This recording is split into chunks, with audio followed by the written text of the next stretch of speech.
بسم اللہ الرحمن الرحیم، السلام علیکم۔ آج کی ویڈیو بڑی اہم ہے۔ یہاں پہ آپ کو بتاؤں گا کہ کیسے بھارت اپنے مغربی اتحادیوں جن میں کینیڈا، امریکہ اور جرمنی شامل ہے، وہ مکروہ کھیل کھیل رہا ہے، انہیں غلط معلومات دے رہا ہے اور اپنی بوٹی کے لیے ان کی گائے ذبح کر رہا ہے، جبکہ چائنا نے بھارت کی پھینٹی لگانے کا ایک اور منصوبہ بنا لیا، جس کی ایک کوشش تو ہو بھی چکی ہے اور جلدی آپ کو خوشخبری ملے گی۔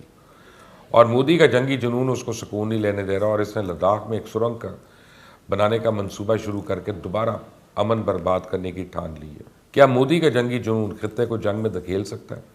اس سمیت بہت سی اہم معلومات سے آپ کو آگاہ کروں گا، لیکن آپ نے اگر ابھی تک اس چینل کو سبسکرائب نہیں کیا تو پلیز کر لیں اور ایک گھنٹی کا نشان اس کو بھی پریس کر لیں۔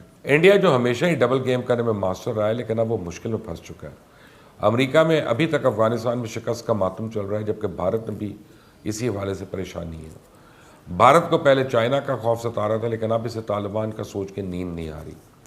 بھارت کے پالیسی سازوں کی ایک بڑی تعداد یہ چاہتی ہے کہ بھارت امریکہ کے چکر میں اپنے ہمسائے میں بدامنی اور دشمنی نہ مول لے، لیکن مودی مسلسل دو کشتیوں کا سوار بنا ہوا ہے۔ ہمیشہ کی طرح اب کی بار بھی انڈیا کی طرف کوڈ گروپ کی طرف قدم بڑھانا چاہتا ہے، اور دوسری جانب شنگھائی کوآپریشن آرگنائزیشن میں بھی چائنا اور روس کے اشتراک کی باتیں کر رہا ہے۔ ایک وقت پر لگتا تھا کہ ایسا ممکن بھی ہو جائے، لیکن اب نریندر مودی کے حالیہ دورے کے بعد ایسا ہونا کسی صورت ممکن نہیں ہے۔ اس میں کوئی شک نہیں ہے کہ امریکہ کی ایک لمبے عرصے سے خواہش ہے کہ بھارت کو ایشین ٹائیگر بنا کے خطے کی سیکیورٹی کا اس کو ذمہ دار بنا دے، لیکن دوسری طرف بھارت امریکہ کی اس پیشکش کو بار بار مسترد کر رہا ہے کہ افغانستان میں اس کے ساتھ مل کر آپریشن کرے اور زمینی کارروائیوں میں حصہ لے، لیکن اس کے ساتھ ساتھ بھارت امریکہ میں لابی کرتا رہا ہے کہ امریکہ افغانستان سے انخلا نہ کرے، اور اس ڈبل گیم کا مقصد بھی یہ تھا کہ بھارت کو افغانستان میں پاکستان کے خلاف خونی کھیل کھیلنے کی چھٹی مل رہی ہے۔ جہاں تک net security provider of region کی بات ہے تو نہ صرف بھارتی وزیر اعظم اس بات کی اپنے مغربی ساتھیوں کو یقین دہانی کرا رہے ہیں، تو دوسری طرف بھارتی وزیر دفاع بھی یہ کہہ رہے ہیں کہ انڈین اوشن کی سیکیورٹی کو بھارتی نیوی ہی سنبھال سکتی ہے۔ لیکن حقیقت یہ ہے کہ اندر ہی اندر بھارت کو یہ غم کھائے جا رہا ہے کہ اگر اس نے چائنا کے ساتھ اپنے تنازع کو حل نہ کیا تو اس کی سرحد میں بڑے سنگین مسائل پیدا ہو سکتے ہیں، اور اسے چائنا کے ساتھ بارڈر پہ ہر حال میں کوئی نہ کوئی ایگریمنٹ کرنا ہے۔ اس سے تو وقتی طور پہ اس تنازع کو طول دے رہا ہے تاکہ مغرب سے مراد حاصل کر سکے، جبکہ پاکستان کے ساتھ نہ صرف کشمیر کا مسئلہ ہے بلکہ دریاؤں کے پانی پر بھی سنگین تنازعات ہیں۔ اس کے علاوہ سیاچین ہو، سر کریک ہو، اس کے تنازع الگ ہیں، جبکہ بھارت کے اندر ہندو ٹیررسٹ، ماؤس ریولوشنری اور سکھ اور کشمیر کی آزادی پسند تحریکیں سردرد بنی ہوئی ہیں۔ اپریل 2020 میں کینیڈا کی سیکیورٹی اور انٹیلیجنس سروس نے دو بھارتی خفیہ ایجنسیز را اور آئی بی کی جانب سے 2009 سے کینیڈا میں خفیہ طور پہ کام کرنے والے غیر ملکی انٹیلیجنس آپریشنز کا پردہ فاش کیا۔ کینیڈا کے سیاستدانوں کو کینیڈا کے مفادات کی بجائے ہندوستانی حکومتی مفادات کی حمایت میں مجبور کرنا۔ کینیڈا کے پبلک سیفٹی وزیر بل بلیئر کے دفتر نے ایک بیان جاری کرتے ہوئے کہا کہ جب کوئی ملک غیر مستحکم رویہ دکھاتا ہے تو حکومت کو تشویش ہوتی ہے، بشمول دوسرے ممالک کے جمہوری نظام میں مداخلت۔ اس نے کینیڈا کے پالیسی سازوں کو اس حد تک پریشان کیا کہ اپریل 2021 میں private members bill C-282 enact to establish the foreign influence registry پیش کیا گیا، اور یہی کام بھارتی قومی سلامتی کی ایجنسی امریکہ میں کر رہی ہیں تاکہ امریکہ کے مفادات میں بھارت کے مفادات کو ترجیح دینے کے لیے لابنگ کی جائے۔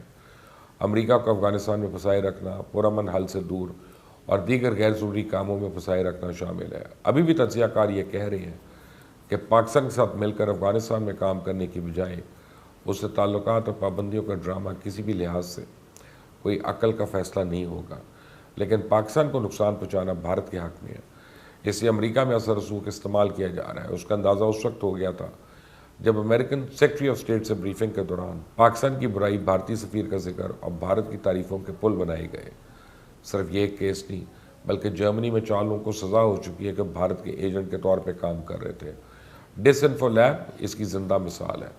بھارت نے پالیسی سازی کے جعلی سینٹرز امریکہ میں کھولے ہوئے ہیں، جن کے امریکہ کے پالیسی سازوں سے براہ راست تعلقات ہیں۔ امریکہ کو اس بات پہ بھی غور کی ضرورت ہے کہ کس طرح بھارت ایک امریکی اتحادی ہونے کے باوجود ایک دورہ کھیل کھیل رہا ہے۔ انڈیا نے نریندر مودی کے دورے امریکہ سے بہت سی توقعات وابستہ کر رکھی تھی، کیونکہ اس دورے میں نریندر مودی کی پہلی بار صدر جو بائیڈن سے آمنے سامنے جو ملاقات ہونی تھی، کوڈ کا بھی پہلا ان پرسن اجلاس ہونا تھا، لیکن مودی سرکار کی ساری توقعات پہ پانی پھر گیا۔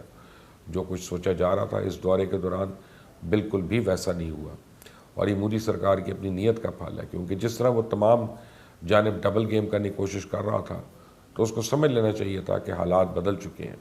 آپ دو کشتیوں کے سوار نہیں ہو سکتے، جان بچانی ہے تو ایک ہی کشتی کا انتخاب کرنا پڑے گا۔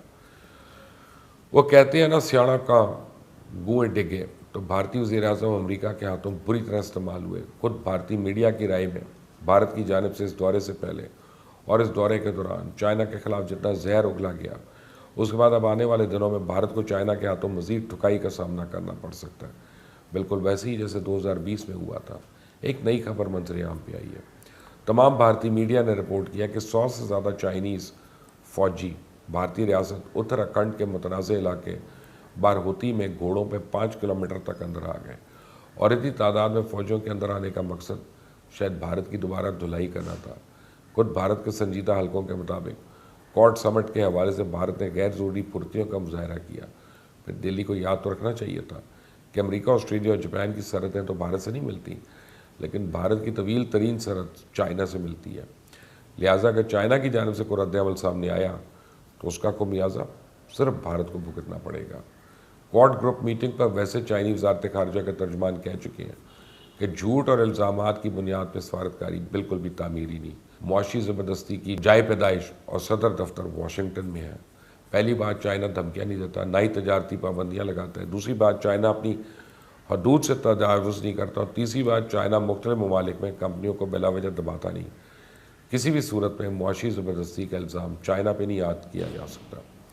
مودی کا یہ دورہ سفارتکاری کی ایک ناکام ترین مثال ثابت ہوا، اور قسمت کی مار دیکھیں کہ مودی سرکار کے سوشل میڈیا سیل کی جانب سے جو فیک تصویر شیئر کی گئی، اس کی وجہ سے پورے انڈیا کو شرمندگی اٹھانا پڑی۔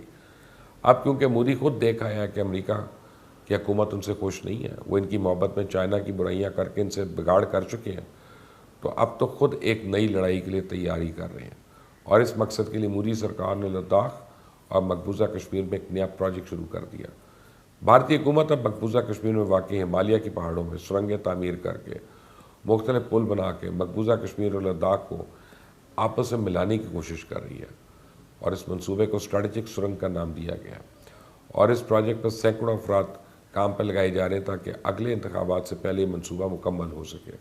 اب سب جانتے ہیں کہ لداخ کی سرحدیں پاکستان اور چائنا کے ساتھ ملتی ہیں، تقریباً 6 مہینے برف میں ڈھکا رہتا ہے، جس کی وجہ سے یہاں آمد و رفت اور اشیاء کی سپلائی کے لیے ہوائی جہاز پہ سفر کرنا پڑتا ہے، تو کشمیر تو ویسے ہی پاکستان کی شہر آ گیا۔ گزشتہ سال لداخ میں قراقرم کے پہاڑی سلسلے میں ایکچوئل لائن آف کنٹرول کہلائے جانے والے اس علاقے میں لاکھوں چائنیز اور بھارتی فوجی تقریباً 16 مہینے تک آمنے سامنے رہے، جیسے بھارت اور چائنا کے بہت سے فوجی بھی مارے گئے۔ بھارت کو اپنا بہت سے علاقہ چھوڑنا پڑا۔